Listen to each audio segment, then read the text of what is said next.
हाय। Eye flu के बहुत सारे पेशेंट पिछले कुछ दिनों से हमारी ओपीडी में आ रहे हैं। आई फ्लू और कंजक्टिवाइटिस के बारे में आज हम बात करेंगे। मेरा नाम है डॉक्टर मनोज सेवल। मैं गवर्नमेंट मेडिकल कॉलेज कोटा के इंटरनल मेडिसिन डिपार्टमेंट से सेकेंड ईयर जूनियर रेजिडेंट हूँ। आई फ्लू, रेड आई, पिंक आई और कंजक्टिवाइटिस, इन चारों नामों से इसे जाना जाता है। कंजक्टिवाइटिस हमारी आंखों के जो सफ़ेद भाग होता है उसके ऊपर की जो परत होती है उसके इन्फेक्शन की वजह से या फिर उसकी एलर्जी की वजह से होता है। इन्फेक्शन वायरस की वजह से या बैक्टीरिया की वजह से हो सकता है। बहुत ज़्यादा जो केसेस होते हैं वो वायरल इन्फेक्शन के होते हैं, मतलब वायरसेस की वजह से सबसे ज़्यादा जो कंजक्टिवाइटिस है वो पाया जाता है।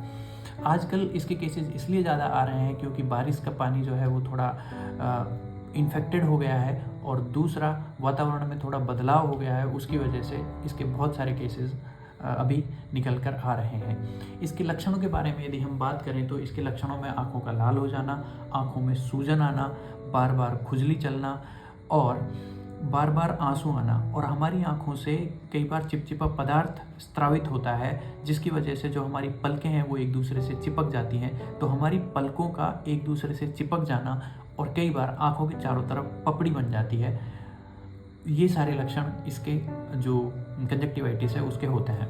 यदि हम इसके ट्रीटमेंट या उपचार की बात करें तो हमें आंखों को क्लीन वाइप से या फिर साफ़ रुमाल से बार बार पोंछते रहना है और साफ़ ठंडे पानी से आंखों को धोते रहना है। आंखों को बार बार मसलना नहीं है और उस समय पर कॉन्टैक्ट लेंसेज का उपयोग नहीं करना है। और जब भी कोई पेशेंट इन्फेक्टेड हो तो वो काले चश्मे का उपयोग करें। काला चश्मा हमें जो प्रकाश की असहनीयता है, यानी कि हम जो लाइट की तरफ देखते हैं उस देखने में भी हमें थोड़ा सुकून प्रदान करेगा, प्रोवाइड करेगा, और उसके साथ में ये हमें बार बार जो हमारे हाथ आंखों की तरफ चले जाते हैं उसे भी मतलब आंखों को टच करने से भी ये बचाएगा।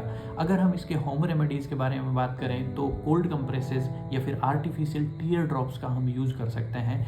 और जब भी कभी कोई किसी पेशेंट को इस तरह के लक्षण हो तो वो जो हमारे आसपास ऑफ्थेल्मोलॉजिस्ट हैं या फिर कोई जो डॉक्टर हैं, क्वालिफाइड डॉक्टर्स हैं, उनसे जाकर मिलें।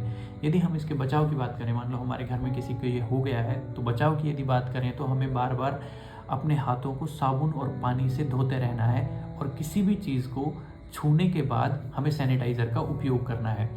अपना टॉवल, अपना रुमाल और अपनी बेडशीट किसी भी संक्रमित व्यक्ति के साथ शेयर ना करें।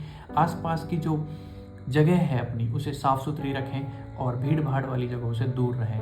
और इस समय में जो स्विमिंग है उससे भी बचें क्योंकि पानी जो है वो इन्फेक्टेड हो जाता है और एक दूसरे की आंखों में जाने की वजह से ये आई फ्लू होने के चांसेस बहुत ज़्यादा बढ़ जाते हैं।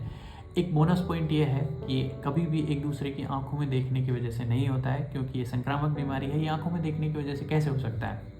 तो ये सिर्फ एक मिथ है कि आंखों में देखने की वजह से होता है।